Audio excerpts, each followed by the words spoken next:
Bumi Vietnam bakal bergegar. Malam Khamis ini, satu perlawanan yang bukan untuk mereka yang lemah jantung bakal menghangatkan pentas Shopee Cup. Dua jentera gol paling buas Asia Tenggara, dua kelab yang sedang mengaum tanpa belas kasihan. Dan hanya satu yang layak digelar Raja Kumpulan B. Namdin FC menentang Johor Darul Ta'zim. Ini bukan sekadar perebutan tiga mata, ini soal maruah, reputasi dan dominasi serantau. Siapakah yang bakal mengaum lebih kuat? Harimau Selatan atau Naga Vietnam?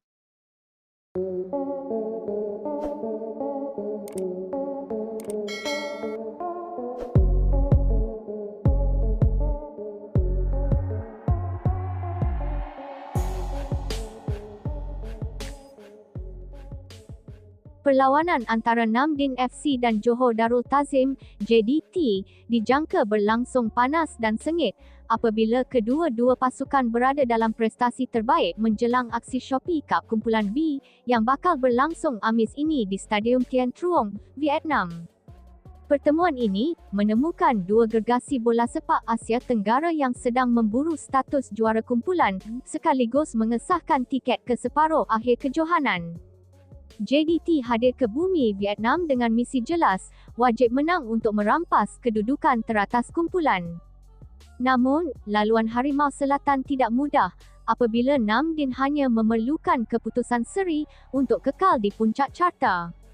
Apa yang membuatkan perlawanan ini semakin mendebarkan adalah statistik kedua-dua pasukan yang hampir seimbang dan menggerunkan.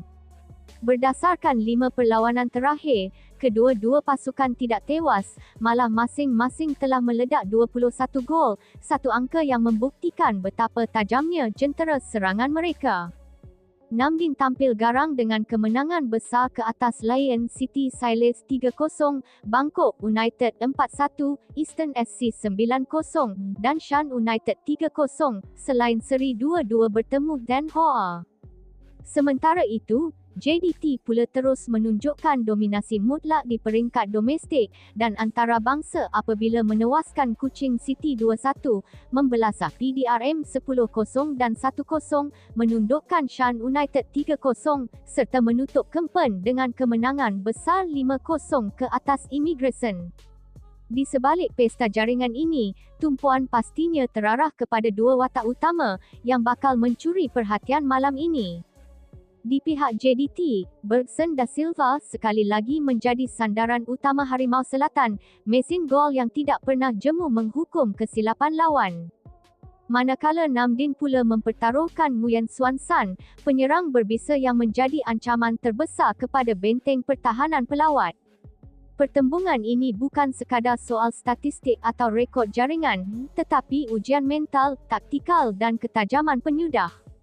Satu kesilapan kecil, satu detik leka, mampu mengubah keseluruhan perjalanan perlawanan.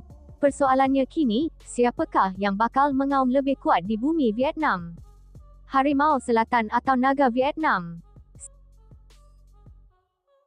Siaran langsung perlawanan Shopee Cup Kumpulan B antara Namdin FC versus Johor Darul Ta'zim FC akan berlangsung di Stadium Tien Truong sepak mula jam 7.30 malam waktu Malaysia.